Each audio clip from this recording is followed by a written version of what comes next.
सीता का अर्थ होता है भक्ति। भक्ति भी नारी है। और ये तीनों जो हैं, ये तीनों मायाएं हैं। माया और भक्ति आप लोग जानते होंगे, एक बार याद कराऊं केवल। माया और भक्ति जो है ना, ये दोनों महिलाएं हैं। ये दोनों भगवान की पत्नियां हैं, नारायण की। अब एक ही पुरुष की दो पत्नियां हों तो उसको आपस में क्या बोलते हैं? दोनों नारियों को सौतन, ठीक है ना, सौत बोलते हैं। तो माया भक्ति दोनों एक ही पुरुष की नारियां हैं, नारायण की। तो आपस में रिश्ता दोनों का सौत का है, माया भक्ति का। और सौत का रिश्ता जो होता है ना प्यारे, बड़ा खतरनाक होता है जी। मौत से खतरनाक सौत होती, मौत उससे अच्छी होती है जी। एक संत बोल रहे थे, है मौत बुरी लेकिन अच्छी। वैसे मौत बुरी चीज है बट अच्छी है। मौत बुरी लेकिन अच्छी क्यों? एक ही बार तो आती है। मौत एक ही बार आती है केवल, बस आई ले गई जुटी। लेकिन मौत से सौत सौ तरह बुरी। क्यों? मौत से सौत सौ तरह बुरी। जीवन भर हृदय जलाती है। मौत से सौत सौ तरह बुरी। जीवन भर हृदय जलाती है। मौत बुरी लेकिन अच्छी है। मौत बुरी लेकिन अच्छी। भक्ति और माया आपस में सौत हैं, ध्यान देकर सुनेगा। और माया के तीन रूप होते हैं। ये तीन जो रोकी हैं, डिस्टर्ब की, तीन प्रकार की माया है। सतोगुणी माया, रजोगुणी माया और तमोगुणी माया। सुरसा देवताओं की ओर से आई सतोगुणी माया है। लंकिनी राजा की नौकरानी है, रजोगुणी माया है। और सिंका तमोगुणी माया है। और सीता भक्ति है। और जब ये माया देखती है कि कोई हमारी सौत की ओर जा रहा है, कोई हमारी सौत को पाना चाहता है, भक्ति को, इसको डाह हो जाता है कि हमारी सौत की ओर जा रहे हो, भजन की ओर जा रहे हो, भक्ति की ओर जा रहे हो। इसको डाह पैदा होता कि मेरी सौत की ओर जा रहे हो, लो। और फिर वो तीन रूप बना के आती है माया। और उस साधक को, उस भक्त को रोकने का प्रयास करती है कि हमारी सौत के पास न जाने पाओ, भक्ति की खोज न करने पाओ। भक्ति में माया डिस्टर्ब करती है। तो तीन प्रकार की माया ने, सतोगुणी माया सुरसा, रजोगुणी माया लंकिनी और तमोगुणी माया सिंहिका, हनुमान जी तीनों को पार किए। और जब इंसान माया को पार कर पाता है तभी भक्ति की प्राप्ति कर पाता है। माया को पार करके ही भक्ति की प्राप्ति होती है। माया मेताम तरंती, जो माया को तर पाता है, तरना माने पार करना, ठीक है ना, वही सीता की चरणों में पहुंच पाता है। तो हनुमान जी तीनों प्रकार की मायाओं को पार किए और लंकिनी का आशीर्वाद मिला हनुमान जी को। प्रविशि नगर की जय सब काजा। प्रविशि नगर की जय सब काजा। हृदय राखी को सलपुर राजा। हृदय राखी को सलपुर राजा। अति लघु रूप धर्यो हनुमाना। अति लघु रूप धर्यो हनुमाना। बैठा नगर सुमिर भगवाना। बैठा नगर सुमिर भगवाना। लंकिनी का आदेश मिला, हनुमान जी फिर अति लघु बन गए और पैठा माने एंट्री किया, प्रवेश किया नगर में। लेकिन एक बात ध्यान दे लो, प्रवेश करने के पहले हनुमान जी फिर एक काम किए, अति लघु रूप धरे हनुमान। छोटे से रूप बनाए, फिर लंका में एंट्री किया। छोटे तो थे ही पहले से, वो मशक समान रूप कब धरी, लेकिन बीच में हनुमान जी बड़े बन गए थे थोड़ी देर के लिए। कब बने मालूम? जब लंकिनी को मुक्का मारना था ना, तो हनुमान जी इसमें छोटे नहीं थे। मुठका एक महाकपिहनी, महाकप माने विशाल रूप बना करके। और जब लंकिनी ने शुभकामनाएं दे दिया कि अब प्रवेश करो, तो हनुमान जी फिर अति लघु रूप धरे हनुमाना और तब पैठान नगर प्रवेश किया। और ध्यान देके सुनना भाई बहनों, एक एक पॉइंट पर खूब गहराई चिंतन करिएगा। अब की बार की कथा बड़ी कीमती है भाई बहनों, समझ में आ जाएगी तो बहुत कल्याण करेगी आपकी। हाँ? हनुमान जी फिर छोटे बने तब एंट्री किया है। इसका मतलब एक बड़ा प्यारा सा है कि अगर लंका जैसी दुर्गुणों की नगरी में से भी विभीषण जैसी अच्छाई को पकड़ना है तो आपको छोटा बन के ही प्रवेश करना होगा। जो छोटा बन के प्रवेश करता है ना, वो भरी दुर्गुणों में से, भरी लंका में से भी एक सज्जन को प्राप्त कर लेता है। अच्छाई की प्राप्ति तभी कर पाओ जब छोटे बन के पहुंचोगे। बड़े बन के जहां जाओगे वहां बुराई ही पकड़ोगे, अब वहां अच्छाई नहीं हाथ कर। जैसे ये कथा हो रही है, आप इसको ऐसे समझेगा, एक कथा हो रही है, अब इसमें जो बड़ा बन के आएगा, बड़ा बनना माने मैं भी आचार्य हूं, मैं भी फला हूं, ये क्या है मेरे आगे। अभी मेरी एक कथा दिल्ली में होनी है 18 जून से, तो वहां के जो आयोजक थे वो एक मंदिर में बात करने गए कि कोई हॉल तय कर लें तो मंदिर का बरामदा तो वहां हो जाए। तो हमको फोन किए, महाराज जी मैं जब मंदिर में गया ना महंत से बात करने, पुजारी जी से, तो बोला वो पुजारी कि अरे वो रमेश कथा क्या करेंगे, कथा तो उनसे अच्छी हम कर लेते हैं, उनसे अच्छी तो कथा हमसे करवा लो, हम हाल क्यों दें, हमसे कथा कराओ, वो क्या करेगा कथा हमारे आगे। ये है बड़ा होने की भावना, ठीक है ना। और अच्छाई की प्राप्ति वही कर पाता है, सद्गुणों की प्राप्ति वही कर पाता है जो छोटा बन के एंट्री करता है। जैसे अब फिर से एक बार कथा पर आ जाओ। एक कथा है ना, इसमें जो छोटा बन के आएगा, छोटा बनने का मतलब है, आप मेरी बात समझ सकते हो, जो छोटा बन के यहां एंट्री करेगा कि मैं केवल एक श्रोता बन के जा रहा हूं, मैं जो कुछ हूं इस हाल के बाहर हूं, आचार्य हूं, शास्त्री हूं, महामल्लेश्वर हूं, शंकराचार्य हूं, जगदाचार्य हूं, मैं जो हूं इसके बाहर हूं, मैं यहां एंट्री कर गया हूं, मैं एक श्रोता हूं, मैं यहां कुछ पाने आया हूं। तब तो कुछ पाके जाओगे, यहां से कुछ पाके, कुछ अच्छाई पकड़ के जाओगे। और जो माने कि ठीक है वो आए गए हैं भले, बाकी हमको इनसे कम थोड़ो, इनसे कम थोड़ो, तो आपके हाथ यहां कुछ नहीं आ सकता है। अब कुछ आएगा भी तो खाली कमी पकड़ोगे आप, खाली कमी पकड़ोगे। अगर कुछ मान के यहां बैठे हो तो आप अच्छाई नहीं देख पाओगे, इसमें से बुराई पकड़ोगे। अरे बड़े पंडित जी हैं, ये कोई कथा बात रहे हैं, इससे अच्छी कथा तो हम कर लेते हैं। बुराई में से अच्छाई वही पकड़ सकता है, लंका में से विभीषण को वही प्राप्त कर सकता है जो अति लघु रूप धर्यो हनुमाना, अति लघु रूप धर्यो हनुमाना, बैठा नगर सुमिर भगवाना, बैठा नगर सुमिर भगवाना। मंदिर मंदिर मंदिर प्रति कर सोधा, मंदिर मंदिर प्रति कर सोधा। महाराज गाओ, शास्त्री जी देखे चाहता अग्नित जोधा, देखे चाहता अग्नित जोधा। गयो दशानन मंदिर माही, गयो दशानन मंदिर माही, अति विचित्र कही जात सुनाही, अति विचित्र कही जात सुनाही। शयन किए देखा कपिते ही, शयन किए देखा कपिते ही। मंदिर महुनती खिबय देही, मंदिर महुनती खिबय देही।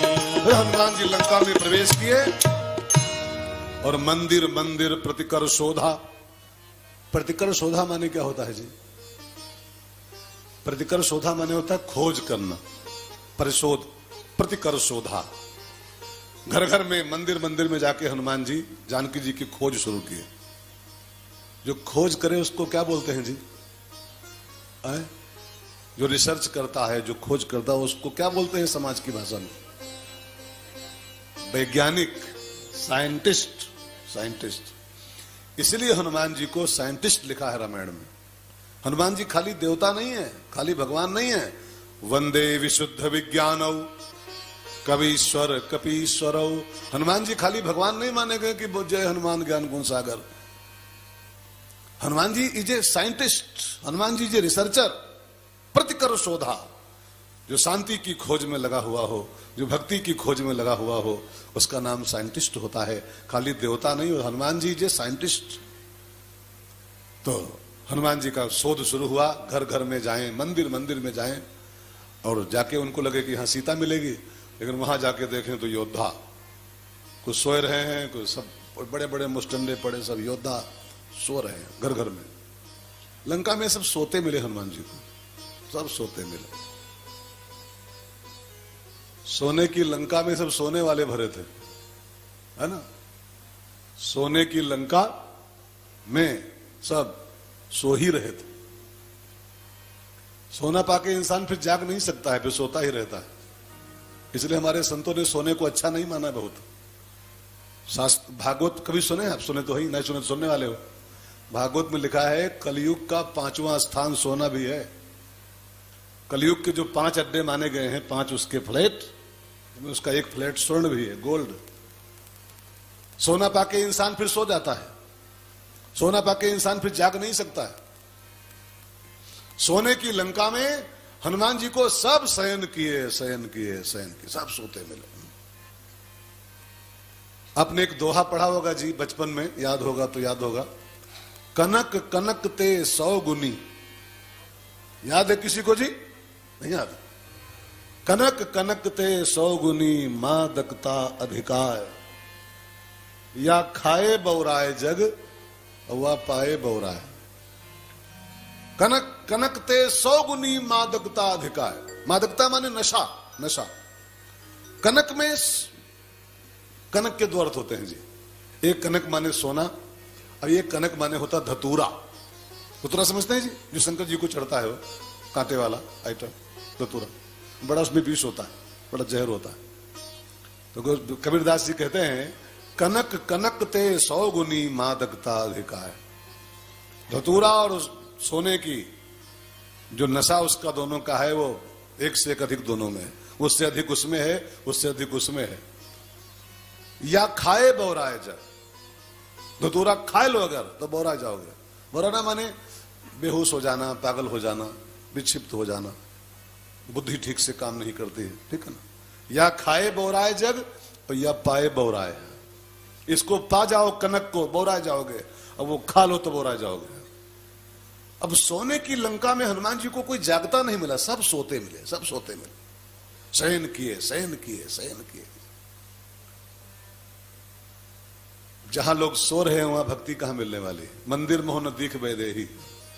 मंदिर में हनुमान जी को 2 चीजें दिखाई पड़ी। मंदिर मंदिर प्रतिकर शोधा। हनुमान जी को प्रत्येक मंदिर में 2 वस्तुएं मिली, 2 चीजें। एक तो योद्धा और दूसरे सोते हुए लोग। अब ध्यान देना भाई बहनों, मंदिर में योद्धा अगर बैठे हो तो मंदिर के नाम पर कलंक है। मंदिर में योद्धा होने चाहिए, मंदिर में तो बोधा होने चाहिए। बोधा, बोधा माने क्या होता है? हाँ? मंदिर में योद्धा बैठे हो कि बोधा बैठे हो? हाँ? लेकिन हनुमान जी को लंका के मंदिरों में बोधा नहीं मिले, सब योद्धा मिले। देखे जहां तहां अग्नि जोधा। और जोधा शब्द एक ऐसा शब्द है भाई बहनों, योद्धा के पीछे युद्ध छिपा होता है। जहां योद्धा आता है, योद्धा माने क्या होता है? युद्ध करने वाला, तैनात रहने वाला, युद्ध। अब मंदिर में युद्ध चल रहे हो, मंदिरों के भीतर युद्ध चल रहे हो, तो ये बहुत बड़ी शर्म की बात है। मंदिर तो शांति की जगह होनी चाहिए, मंदिर तो पीसफुल होने चाहिए। कि मंदिर में संग्राम चल रहा हो, मंदिरों में खींचतान चल रही हो, ये कलंक है मंदिरों के नाम पर, कलंक है। आजकल मैं समाज के मंदिरों को जो देख, निंदा रूप में नहीं कर रहा हूं, लेकिन ये हकीकत है, दिस इज ट्रूथ। आज मंदिरों में संग्राम चल रहे हैं बहुत से, कुर्सी को लेके, पद को लेके, दान पात्र को लेके। कितनी कितनी खींचतान मची है। मैं बनूंगा आपकी अध्यक्ष, आपकी पूरा माल मुझको काटना है। अब तुम बहुत दिन काट ले, हमको काटना है। वहां मंदिरों में संग्राम चल रहे हैं जी। अरे इतना ही नहीं, कई तो कोर्ट में केस लड़ रहे हैं, महंती को लेकर के, पुजारी पने को लेकर के। अरे ठाकुर जी की पूजा ही करनी है तो केस कौन काम उसमें यार? अच्छा सोचो, ठाकुर जी की पूजा करनी हो तो उसके लिए कोई केस लड़के तब पूजा करे, तो ये अच्छी बात है, अच्छी बात है कि हम पहले केस लड़ेंगे, हम पहले जीतेंगे, पहले हम महंत बनेंगे, तब हम घंटी हिलाएंगे। अच्छा महंत ना हो तो पूजा करना मना है क्या? जितने लोग मंदिर में आते हैं सब ये मानते हैं क्या? और पूजा तो सबको अलाउ है, चाहे जो चले आओ पूजा कर लो। लेकिन नहीं, वो एक अंदर बैठा है, वो नहीं पहले हमको पद चाहिए तब हम पूजा करेंगे। पहले पद चाहिए। योद्धा मंदिर में युद्ध यार, हद है। मंदिर शांति के लिए होते हैं कि मंदिर युद्ध के लिए होते हैं? मंदिर में समर्पण हो कि मंदिर में अपहरण हो? मंदिर समर्पण की जगह है, न कि अपहरण की जगह है। लेकिन हनुमान जी को लंका के मंदिरों में बोधा नहीं मिले। मंदिर में युद्ध नहीं, मंदिर में बुद्ध होना चाहिए, बुद्ध होना चाहिए। मंदिरों में संग्राम चलेगा तो फिर समाज को शांति कौन दे पाएगा जी? पूरा समाज मंदिरों में शांति पाने आता है। सोचो आप, पूरी दुनिया मंदिर में शांति पाने आती है और मंदिर में ही संघर्ष चल रहा हो, मंदिर में ही हाई कोर्ट में केस लड़े जा रहे हो, तो समाज को शांति कहां मिलेगी जी? कहां मिलेगी? तो हनुमान जी को लंका के प्रत्येक मंदिर में बाबा नहीं मिले को, महात्मा नहीं मिले को, देखे जहां तहां एक से एक तैनात लोग मुकदमेबाजी करते हुए युद्ध करने को तैयार, योद्धा। और दूसरी कमी हनुमान जी को मंदिर में मिली, उस मंदिर में, लंका के मंदिर में उनको सब सोते मिले हैं, वहां सब सोते मिले। अच्छा, मंदिर में सब सोते रहे तो फिर ये भी तो कलंक। मंदिर में तो जागते लोग होने चाहिए। अब मंदिर ही सोते रहेंगे, अगर मंदिर वाले ही सोते रहेंगे तो समाज वालों को कौन जगा पाएगा? सोचो आप, सोचो, अगर हम सब ये बाबा लोग ही सोते रहे तो समाज कैसे जागेगा? कैसे जागेगा समाज? ये बाबाओं को तो, मंदिर वालों को तो चौकीदार होना चाहिए समाज का जी। ये सब जागते होने चाहिए। अब हम साधु लोग ही सोते रहेंगे लड्डू खा करके 5 किलो, हाँ, तो फिर समाज को कौन जगाएगा जी? कुत्ता, थोड़ी कड़वी बात लेकिन ध्यान देकर सुनिएगा, कुत्ता सूखी रोटी खाता है और झूठी रोटी खाता है। सूखी पाता है, झूठी पाता है, और सूखी और झूठी खाने के बाद भी कुत्ता रात भर जाग जाग के, भौंक भौंक के हमको चौकीदारी देता है। सूखी और झूठी खा के वो रात भर भौंकता है आसपास घरों के, जागते रहो, जागते। और हम बाबा लोग देसी घी की पूड़ी काटते हैं, साधु लोग देसी घी की पूड़ी छान रहे हैं, और लोग अपने से पहले हमें खिलाते हैं। अगर कोई बुलाता है तो पहले बच्चे भी नहीं खाते हैं, घर वाले पहले महाराज जी आ रहे हैं, पहले महाराज जी खाएंगे तब तुम लोग पाओगे। अपने से पहले, और देसी घी में फूली हुई पूड़ी हम सब लड्डू चापते हैं बैठ करके, मिठाई काटते हैं 5 रुपया किलो वाली। कुत्ता सूखी खाए और झूठी खा के समाज की चौकीदारी करके जगाता है, और हम बाबा लोग देसी घी की पूड़ी काटें और खर खर सोएं तो कुत्ते से बदतर हो गए हैं, कुत्ते से बदतर है।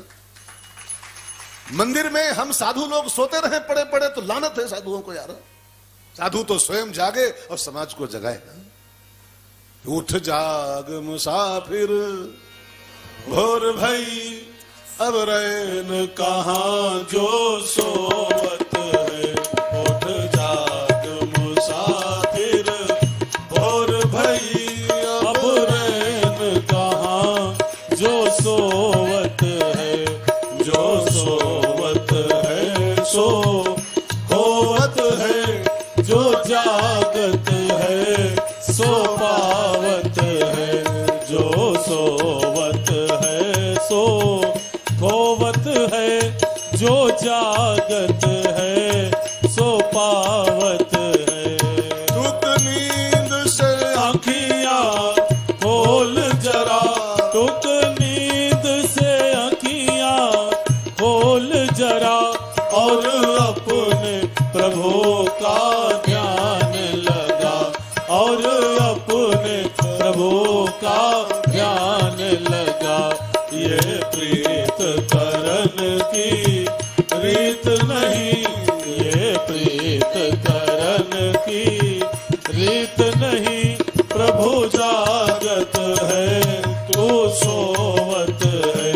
उठ जाग मुसाफिर भोर भई, अब रैन कहाँ जो सोवत है। हनुमान जी लंका के मंदिर मंदिर में गए, लेकिन हर मंदिर में उनको सीता नहीं मिली। सीता माने भक्ति नहीं मिली कहीं पर। योद्धा और सैन करने वाले, भैंसा बकरी खा के सब मोटे मोटे मुस्टंडे, और सब सो रहे थे पड़े हुए। हनुमान जी को लगा कि सोने वालों की यहाँ सीता कहाँ मिलने वाली, जो जागत है सो पावत है। इन सोने वालों में कोई जागता मिलेगा, वो जानकी जी का पता बता पाएगा। सोने वाले कहां पा सकते हैं? तो आप भी मित्रों, मेरी विनती है, अगर सीता को पाना चाहते हो तो जरा सोना कम करो। सोना भी कम करो, सोना भी कम करो। हाँ, ये सोना और सोना वाले, सोना और सोना, ये दोनों सीता को नहीं पा सकते। दोनों, थोड़ा सोना भी कम कीजिए और थोड़ा सोना भी कम कीजिए। जो जागत है सो पावत है, जो सोवत है सो खोवत। सोने वाला पा नहीं सकता। शयन किए देखा मंदिर मोहन दिख बेदे, सीता नहीं मिली उनको कहीं पर। जागते रहो तो पाओगे। एक सवाल आता है कि जागें कैसे? हम क्या करें कि जागते रहें? क्या करें कि जागते रहें? अच्छा, पहली बात जान लो, अब यही तो होता है हम लोगों की समस्या, बात में बात निकल आती है। लिखा पढ़ी में थोड़ा है सभी सुंदरकांड में, अभी बात में बात निकल रही है। जो केरा के पात में पात पात में पात, और तो संतन की बात में बात बात में बात। एक सासू ने अपनी बहू से कहा, बेटी बहू, ये पात गोभी रखी है, इसकी सब्जी बनाना, पात गोभी की सब्जी बना लीजिएगा। पात गोभी समझते हैं जी आप लोग? पत्ता गोभी। हाँ, पत्ता गोभी। तो बोली, बहू को जा रही थी सत्संग करने सासू, तो बहू से बोल गई कि बेटा पत्ता गोभी रखी है, इसकी सब्जी बनाना, पत्ता गोभी निकाल करके। अब वो बहू, सास जब शाम को आई सत्संग करके 7 बजे, तो पूछा, बहू पत्ता गोभी बन गई? का कहां बन पाई बहू माता जी? का क्या हो गया? कहा हम पत्ते निकालती रह गई, पात गोभी पता नहीं कहां छिपी थी, सब पत्ता पत्ता निकल गए और वो भी पता नहीं कहां थी उसमें। ऐसे ही जैसे पात गोभी में सब पात ही पात होते हैं, ऐसे संतों की एक एक बात में 10-10 बातें छिपी होती हैं, 10-10 बातें। अब एक सवाल आता है, क्या सवाल आता है जी? कि जो जागत है सो पावत है, तो जागा कौन और कैसे जागा जाए, ये 2 बातें ध्यान देखिए। जागा कौन? जागा माने क्या होता है? जागने की, जागते आदमी की परिभाषा क्या है जी? हाजी, जो सोता ना हो जागा नहीं है। ये तो फिजिकल सोना तो जरूरी है, ये सोना जरूरी है। 7 घंटे से कम जो सोता है बीमार हो जाएगा। 6 घंटे से कम की नींद तो बहुत खतरनाक होती है। जो 6 घंटे से कम सोते हैं जो लोग, वो लिख लें, जल्दी भर्ती होने वाले हैं, बहुत जल्दी। नींद भी जरूरी होती है, 6 घंटे से कम नहीं। 8 घंटे से ऊपर नहीं, 6 घंटे 2 घंटे का रेशियो है। 6 घंटे से नींद कम नहीं होनी चाहिए, और 8 घंटे से ऊपर जो सोते हैं वो भी बहुत जल्दी जाने वाले हैं, बहुत जल्दी। तो जागा कौन? रामायण में एक चौपाई लिखी है, उसमें जागे की परिभाषा लिखी है। एक चौपाई गाओ और समझो जागा कौन। जानिय तबहि जीव जग जागा, जानिय तबहि जीव जग जागा। जब सब विषय विलास विरागा, जब सब विषय विलास विरागा। जानिय तबहि जीव जग जागा, जानिय तबहि जीव जग जागा। जब सब विषय विलास विरागा, जब सब विषय विलास विरागा। इस चौपाई में जागा कौन, उसकी परिभाषा लिखी हुई। और ध्यान देना, जो जागत है वो पावत है, जो जागा है वही पाएगा, सोने वाला कभी नहीं पा सकता। लेकिन जागा कौन है, इस चौपाई की परिभाषा ध्यान देकर सुनिएगा। जानिय तबहि जीव जग जागा, उसी जीव को इस जग में जागा हुआ जानना चाहिए जिसको सब विषय विलास विरागा, जिसको संसार के समस्त विषय भोगों से वैराग्य हो गया है, जिसका विषय भोगों में जरा भी इंटरेस्ट नहीं बचा, जिसको संसार के किसी भोग में रुचि नहीं है। अब फॉर्मेलिटी के तौर पर, फर्ज के तौर पर, भले उसको, जैसे अब किसी दोस्त के यहाँ शादी हो और वहां डीजे बज रहा हो, आपका कार्ड हो तो जाना पड़ेगा आपको मजबूरी में, लेकिन डीजे में आपका इंटरेस्ट बिल्कुल ना हो, इंटरेस्ट ना हो, जाना पड़े, सुनना भी पड़े, अब दोस्त पूछे कैसा लग रहा है तो ये भी बोलना पड़ेगा, अरे बहुत बढ़िया डीजे कराए हो, वाह मजा आ गया डीजे में। लेकिन उससे अंदर से वैराग्य होना चाहिए, अंदर से वैराग्य। अब घर में पति देव कहें आज पिज्जा ला रहा हूं मार्केट से मैं, आज सब पिज्जा खाएंगे, पिज्जा खा लो, मना नहीं खाना, लेकिन पिज्जा में जो हमारा राग है कि आज पिज्जे चाहिए, आज ये सुसुप्ति है, ये सुसुप्ति है, ये जागृति नहीं है। हम विषय भोग न भोगे ये नहीं इसका मतलब है। विषय भोग संसार में as a duty, as a फर्ज, एज ए लायबिलिटी भले भोगना पड़ जाए, भोगना। जनक जी भोगते नहीं थे क्या? जब जनक की पत्नी थी, जनक के बच्चे थे, जनक का महल था, जनक का घर था, जनक कोई बाबा थोड़ो थे, राजा थे। लेकिन जानते हो उनका नाम क्या लिखा है? परम विरागी, परम विरागी। पत्नी होने के बाद भी, बच्चे होने के बाद भी, राजमहल होने के बाद भी, दुनिया भर के वैभव होने के बाद भी उनका नाम परम वैरागी है। क्यों? सब कुछ होने के बाद उनको कहीं रुचि नहीं थी, इंटरेस्ट नहीं था, अट्रैक्शन नहीं था कहीं पर भी। जानी तब ही जीव जग जागा, उसी जीव को इस जग में जागा हुआ जानना चाहिए जिसको संसार के समस्त विषय भोगों में इंटरेस्ट खत्म हो गया हो, बस केवल एक फर्ज के तौर पर भले उसको निभाता हो, बाकी किसी भी भोग में उसको इंटरेस्ट ना हो, जानना अब ये जाग गया है, अब जाग गया। और जो जागत है सो पावत है, जो सोवत है सो खोवत है। अब हनुमान जी को सब सोते मिल रहे, सब सो रहे, शयन किए देखा, सब शयन किए।